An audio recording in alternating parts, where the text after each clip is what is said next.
বাবা মারা গিয়েছে 10 বছর আগে। এই বাড়িধারাতে 50 কাঠা জায়গা রেখে গেছে, 2টা বোন 2টা ভাই। এই 50 কাঠার জায়গার মালিক শুধু 2 ভাই না বোনেরা আছে? এটা কি বোনদের প্রতি আপনার অনুগ্রহ না এটা তার অধিকার? এটা তার অধিকার, এটা অধিকার দিতে হবে। নামাজ যেই রব ইবাদত বলে ঘোষণা দিয়েছেন, ফরজ ইবাদত, নামাজ পড়া ফরজ, নামাজ কায়েম করা ফরজ, রোজা রাখা যেমন ফরজ, যাকাত দেওয়া যেমন ফরজ, হজ করা যেমন ফরজ, ওই মালিক নিজের পৈতৃক সম্পত্তিতে বোনের হক দিয়ে দেওয়াটা ফরজ করে দিয়েছেন, গুরুত্বপূর্ণ ফরজ।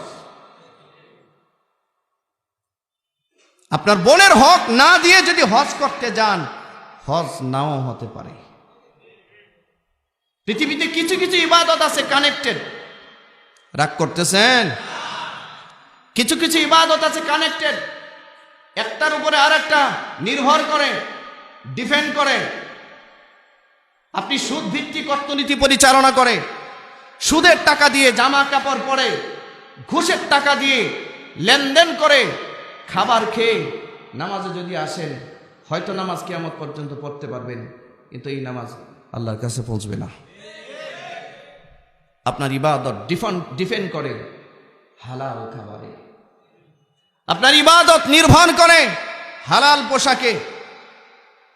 আপনি হালাল পোশাক পরবেন না, আপনি হারাম খাবেন, সারা বছর রোজা রাখবেন, রাখতে পারেন, ক্ষুধায় থাকলেন, লাভ হলো না, হবে না। এটা ঠিক 1-2 জন বলেন কেন?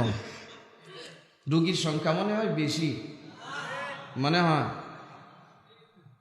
ঠিক না? যেটা ঠিক তো এটা ঠিক, জোরে বলেন। ঠিক তারা ঠিক বলতে লজ্জাবোধ করার কারণ নাই, বরঞ্চ গর্ববোধের সহিত বলবেন ঠিক, এইটাই ঠিক। আর আমি যে বলছি নির্ভয়ে বলছি এইটাই ঠিক, রিসার্চ করে বলছি এইটাই ঠিক।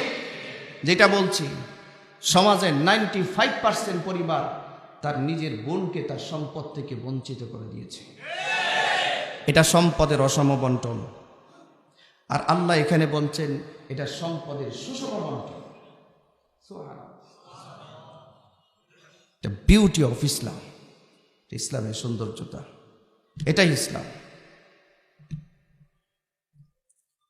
95% ঘর, পরিবার, ব্যক্তি আমাদের এই 92% মুসলমানের সমাজে নিজের বোনকে তার হক থেকে বঞ্চিত করেছে।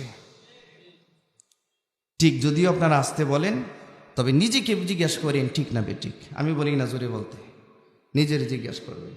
আজকে যে আপনি দাড়ি লাল করেছেন, সাদা করেছেন, আপনি যে হজ করে এসে আলহাজ সার্টিফিকেট নিয়েছেন, আপনি যে মসজিদে 50,000 টাকা দিয়ে ফেরেশতা হওয়ার মতো একটা কাজ করেছেন, ভালো। আপনার বোনের হক দিয়েছেন কিনা? আপনি আত্মজিজ্ঞাসা করুন, আত্মসমালোচনা করুন, আত্মোপলব্ধি করুন। আপনার বোন ভিখারির মতো, ভিক্ষুকের মতো আপনার বাড়িতে আসে যায়, আপনি আপনার বোনকে দেখলে বাড়ি থেকে পালিয়ে যান। হ্যাঁ, একটু ব্যথা ব্যথা লাগতেছে, একটু ব্যথা ব্যথা লাগতেছে, লাগারই কথা। কারণ এটা অ্যান্টিবায়োটিক, এটা প্যারাসিটামল না। শোনো, আজকে সমাজের এই অবস্থা, সম্পদের অসম বন্টন, এটা কাম্য নয়। আল্লাহ বলছেন রহমানের বান্দা তো তারা, রহমানের আচরণ তো তাদের সাথে আল্লাহ করবেন যারা দুনিয়াতে সম্পদের সুষম বন্টন করে, ব্যয়ের ক্ষেত্রে অপচয় করে না এবং ব্যয়ের ক্ষেত্রে কৃপণতাও করে না। একটা সম্পদের সুষম বন্টন, অর্থনৈতিক সুষম অর্থনৈতিক বন্টন করে দেয়, এরা রহমানের বান্দা হিসেবে হাসরের মাঠে দাঁড়াবে। যেই 5% মানুষ নিজের বোনের হক দেয়, 95% তো দেই না।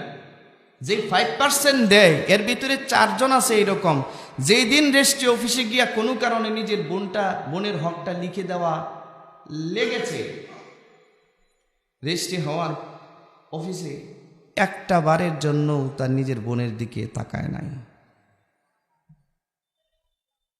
যখন রেজিস্ট্রি হয়ে গেছে, সাব রেজিস্ট্রার সাহেব সিগনেচার করে দিয়েছেন, সেখান থেকে বের হয়ে এসে তার বোনকে একটা ঘোষণা দিয়ে জানিয়ে দিয়েছে, আজ থেকে মৃত্যু অবধি আমার বাড়িতে আসা নিষেধ। কথা বলেন ঠিক বলতে অসুবিধা কোথায়? লজ্জাবোধ কিসের? নিজের বোনকে জানিয়ে দিয়েছে, যদি আমি মারা যাই আমার জানাজায় আসতে পারবে না, আমার মরা মুখ দেখতে পারবে না। কথা বলেন। এবং তাকেও জানিয়ে দিয়েছে, তুই মারা গেলেও তোর জানাজায় আমি যাব না। এবার কথা বলছেন না কেন? সমাজের বাস্তবতা কি এটা নয়? এটা আজীব এক সমাজ।